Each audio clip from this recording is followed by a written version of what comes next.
Duffy's where the elite meet to eat. Archie the Manager speaking. Duffy ain't here. Hello, Duffy. Tonight, Clifton Fetterman. Yeah, the mental brain from the radio. Huh? Is he the guy who says what? Madam, what is your problem? No, Duffy, you're thinking of Mark Anthony.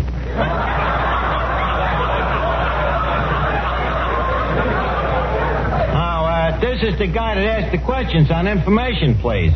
Very brainy guy. Huh? Yeah, maybe you're right at that, Duffy.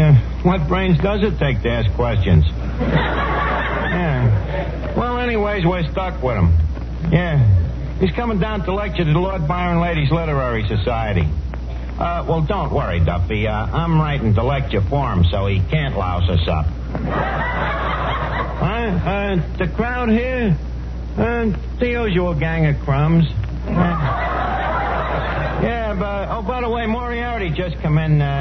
He's very sore at the government. Yeah, for canceling last year's income tax.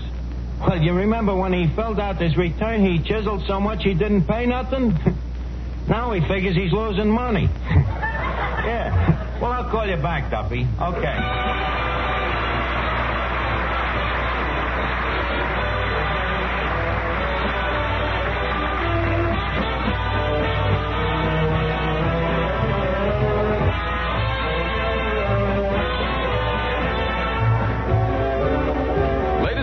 Welcome to Duffy's. Come on in and meet Finnegan, Eddie the waiter, Miss Duffy, Tito Kazar, Peter Van Staten and his orchestra, our special guest tonight, Clifton Fetterman, and Archie himself, Ed Gardner.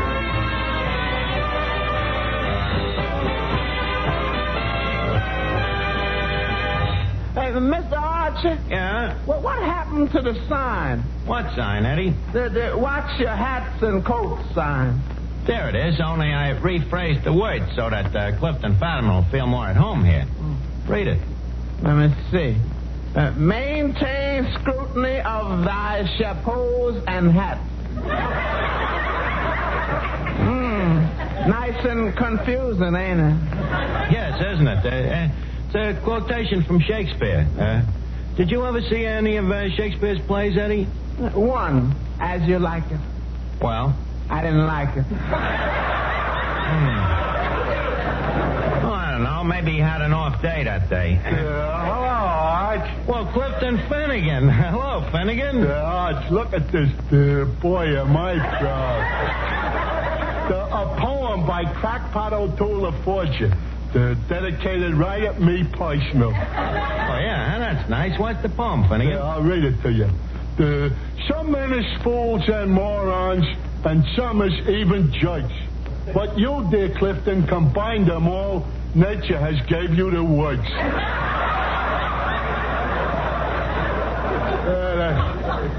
Well, the guy must really like me, huh? Yeah, he must. You may not know it, Finnegan, but that poem is written in pure cubic centimeter. Centimeter? You mean he's going to charge me for it?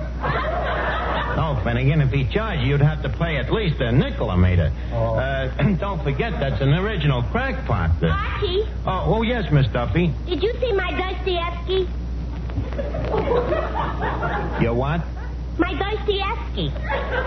Is it animal, vegetable, or mineral? No, it's a book. Miss Duffy, what would you be doing with a book? Well, Clifton Fetterman's coming down here, and I don't want him to catch me not reading. Well, naturally, You see, if everybody stopped reading, authors would stop writing. And if authors stopped writing because nobody was reading, Mr. Fetterman, being a critic, couldn't read what authors were writing, and that'd put an end to his writing about reading. And the poor man would be out of a job. Yeah, I see what you mean. Or to put it another way, if authors write and people please, don't read... Miss Duffy, I don't think I care to go around again. Dostoevsky. Who ever heard of Dostoevsky? Oh, you probably never even heard of Shakespeare. Miss Duffy, not alone have I heard of Shakespeare, I happen to know Bacon, the man who plagiarized him. Who? Sir Francis Bacon, the man who wrote every word that Shakespeare ever wrote. Archie, do you mean to stand there and say that the greatest writer that ever wrote didn't? Yes, I do. Shakespeare, the so-called bard of Stratford Avenue. I maintain that he is strictly a phony. Archie, how can you say such a thing about a man who's too dead to defend himself? Miss Duffy, you dig him up and I'll tell it to him to his face. Well, wait a minute, Archie. Maybe we're talking about not the same Shakespeare. What was the first name of yours? William. Yeah, that's the one, all right. Of course, William Randolph Shakespeare. Besides, Miss Duffy, when you talk about guys like Shakespeare, it ain't necessary to mention their first names. Everybody knows who you mean. I differ with you. In what respect? How about Washington? Miss Duffy, if I went up to a strange guy and said Washington, I'm sure the guy would know that I meant George. Not if he was selling train tickets. If I was buying a train ticket, I would say Washington, D.C. Then why don't you say Shakespeare, D.C.? Because I ain't going to Shakespeare, D.C. Why not? Because I can't get a room. Look, Miss Duffy, I got Clifton Fadiman coming down here to read my lecture to Mrs. Piddleton and them dames, and I got a lot on my mind.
Pending our waiting for the arrival of Clifton Fadiman, Mrs. Piddleton, and Lord Byron Ladies Literary Society, you'll be simply enchanted to know that we will now hear a song by Mr. Tito Gazar, Mexico's answer to the Andrews sisters.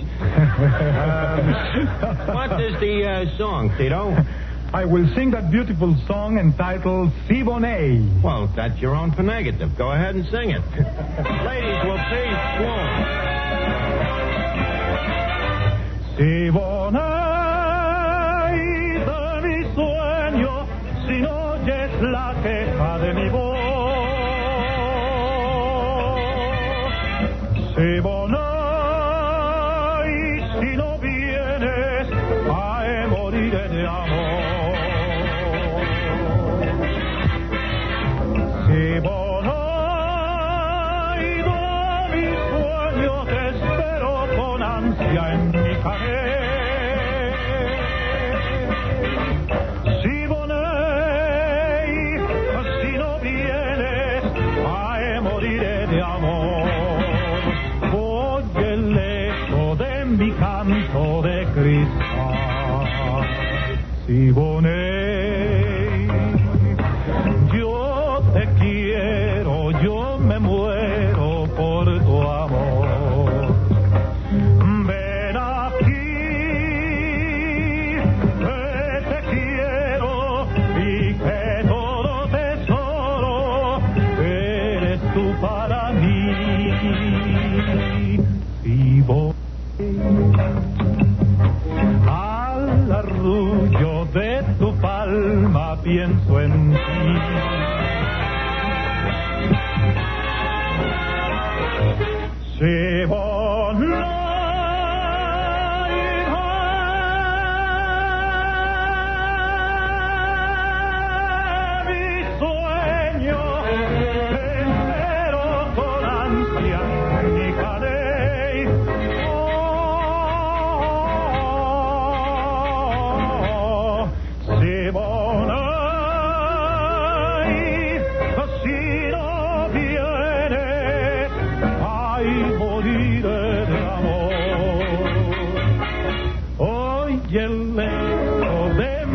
Tito, simply bravado.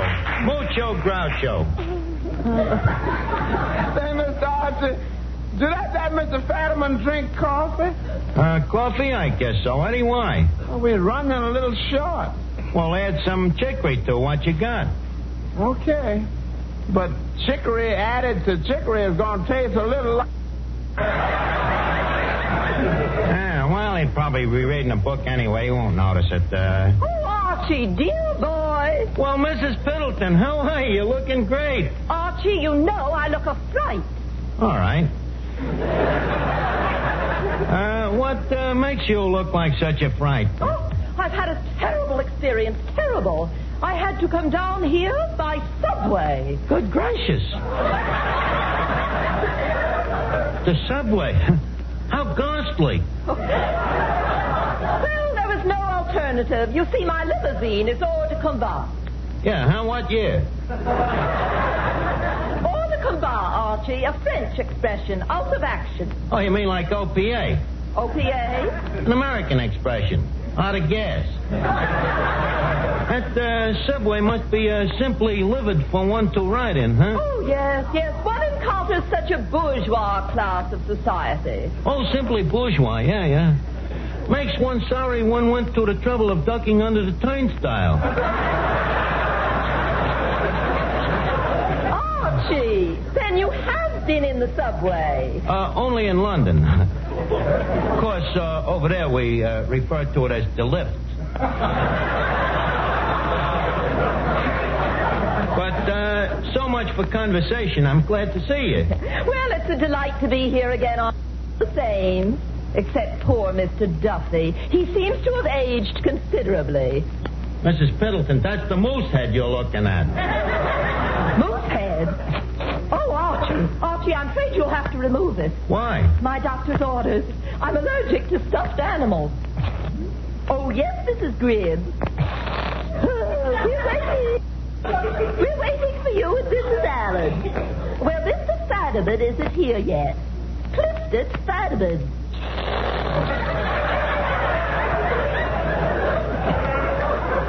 Oh, my dear, I can't help it. There's a moose here, and it does something to my hay fever. I should do what? It already has been shot. Oh, yes, he's speaking tonight on literature. Dodo, Dr. Booth, Clifton Fadiman. Well, we'll wait for you, darling. Goodbye.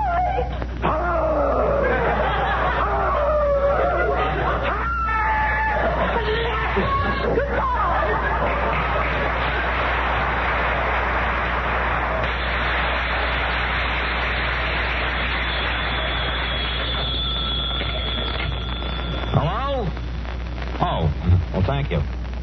Mrs. Piddleton, the operator says Gesundheit.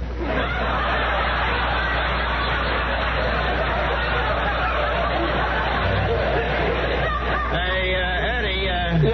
Eddie, take Mrs. Piddleton into the kitchen. There, she won't smell the moose. I see what you mean. What, Miss Duffy? Ain't that Mr. Fadiman coming in? Oh, sure, Clifton Fadiman.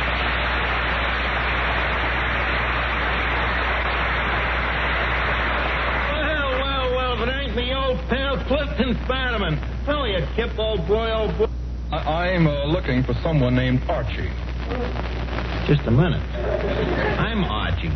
You had the pleasure of meeting me just a short nonce ago. Oh, I'm sorry, but I'm wearing my wife's glasses. Your wife's glasses? Oh, that's different. I can't expect your wife to know me. By the way, Mr. Fetterman, this is Miss Duffy. Plaza 59970. I beg your pardon? Well, you're always asking questions, so I thought I'd give you the answer first. Miss Duffy, Mr. Fetterman is an intellectual. He don't go out with dames. Well, that intellectual I ain't. In fact, when it comes to dames, my taste is positively lowbrow.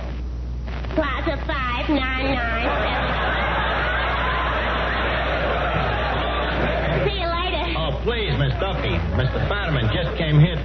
Kip, by the way, speaking of books... Now, who was? I was. Speaking of books, did you ever read any of the works of the famous poet and forger, Crackpot O'Toole? O'Toole. What sort of things does he write? Mostly sonnets and bum checks. That's him. Sonnets and bum checks. That's him over there tilting the pinball machine. Hey, Crackpot. Yeah, Crackpot, come here. Clifton Fetterman, meet Crackpot O'Toole. Crackpot, meet Clifton Fetterman. You two guys should have a lot in common. Oh, you're a forger, Mr. Fetterman? Crackpot, Mr. Fetterman is from information, please. Kip, you'll pardon Crackpot's ignorancy. He's been upstate, up the river, Ossining. Oh, you mean in the clink? In the clink, yeah, in a manner of speaking, yes. We can talk about it, can't we, Crackpot? Why not? It was nothing. Only a few years for forgery. I made a little innocent mistake when I signed a check. I put 2 T's in Vanderbilt. The whole thing was laughable.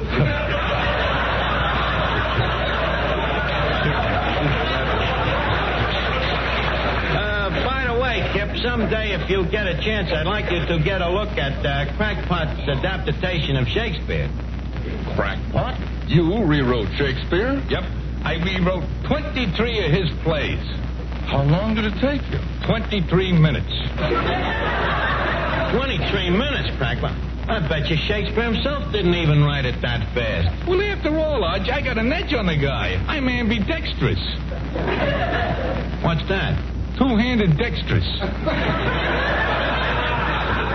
I can write with both hands. Mr. Fetterman, couldn't you use Crackpot on information, please, sometime? But, Archie, we have a poetry expert, John Kieran. Granted, but suppose you ask Kieran to quote you something, say, from Lord Byron. Could he do it? Of course. He could quote whole stanzas. Could Crackpot do that? Not alone could Crackpot quote whole stanzas, he could give you the whole poem in Byron's own handwriting. Thanks, Arch. Okay, Crackpot. Dawson. Yeah? Middleton wants to know when the lecture's going to start. Oh, any minute, Eddie. Go over and talk to her. Keep her happy for a second. I've been talking to her. I say Gesundheit, she says thank you. I say Gesundheit, she says thank you. I say Gesundheit, she says thank you. It's pretty monotonous conversation. Well, talk to her anyways. Are you ready for the lecture, Mr. Fetterman? All ready. Okay, you ready, Danny? Ready. Ladies and gentlemen. Just a second, Mr. Fetterman. What's right is right. Danny started first. Besides, you ain't studied the lecture that I wrote for you. You wrote a lecture for me? You seem amazed. I'll go over it with you in a minute.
Well, Mr. Fetterman, leave us get started, huh? Archie, did I hear you correctly? You wrote a lecture for me, That's right.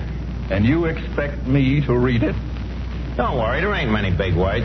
And what ones there is, I wrote out in capital type. Here it is. But I brought my own lecture. Your own lecture. Look, Fetterman, suppose you was in my spot. Would you let every Tom, Dick, and Harry come in off the street and read his own stuff? How do I know it's clean? How do I know it makes sense? Well, I was just going to talk about the rudimentary forms of iambic pentameter. You see? Listen, in this business, we got to protect ourselves. Well, all right, I'll read your speech, but there's one thing. What? If I get fired from information, please, can I eat here? That I wouldn't advise. Now, please, leave us get going, huh? Oh, Archie. Archie, when is the lecture going to start? Any minute, Mrs. Piddleton. Mrs. B, this is Clifton Fetterman. Oh, Mr. Fetterman, I want you to know how deliriously happy it makes us girls to have a man like you talk to us. Mrs. Piddleton. These days, it makes girls deliriously happy if any man talks to them. Leave us get on with the lecture, huh? Trumpets, please. Thank you. Your man is improving, Mr. Van Steeden. Thank you. Ladies, I introduce a man who needs no introduction. So, without further introducing him, I present you Mr. Clifton Fetterman. A lecture, Mr. Fetterman. Thank yous, one and all. Ladies of the Lord Byron Ladies Literary Society, my subject for tonight is contemporary literature. I will discuss contemporary literature from literature in the Middle Ages to books for children. Literature is divided into three parts: fiction, non-fiction, and... Archie, where's the third part? I couldn't think of it. I went nuts. Go on. Literature was started by the cavemen who used to chop out stories in stone with an axe, hence the term hack writer. This, however, was very hard on the circulating libraries, as people got tired carrying home them stone books. Besides, many times the stones would fall on the author, crushing him, hence the expression, pulp writer.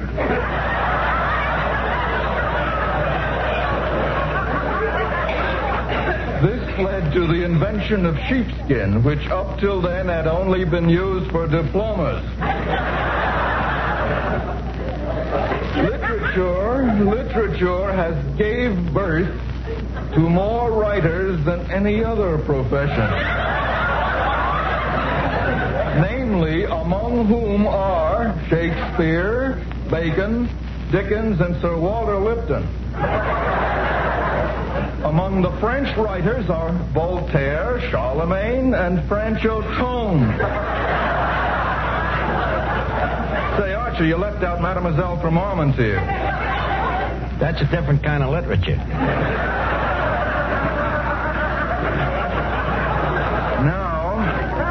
Now, among the American writers is also a great assortment of literary authors.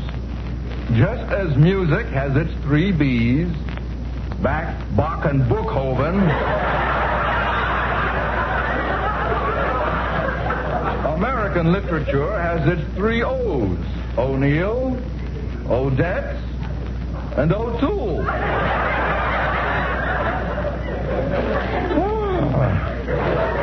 Next comes the Russian writers, among who is Tolstoy, Rimsky-Korsakov, Dostoevsky, and the greatest Russian of them all. Oh, I can't, Archie. Go ahead, Fetterman. Ivanhoe.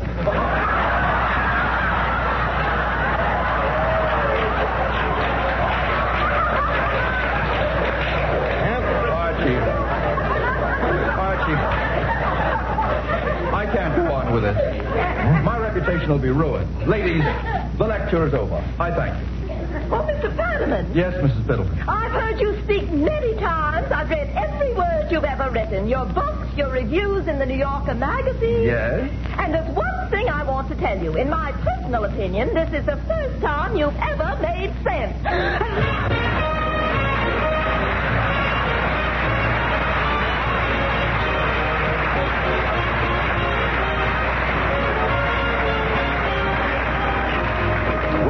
To leave Duffy's for the evening, but let's all meet again at Duffy's next week when our guest will be Monty Woolley. You have a half hour next Tuesday evening at this same time. Remember, Duffy's where you late mate date. Yeah, Duffy, next week, Monty Woolley. Hey, yeah, the guy with the beard. Huh? The hot weather? Don't worry, Duffy. Nature takes care of them things. In the summer, he sheds.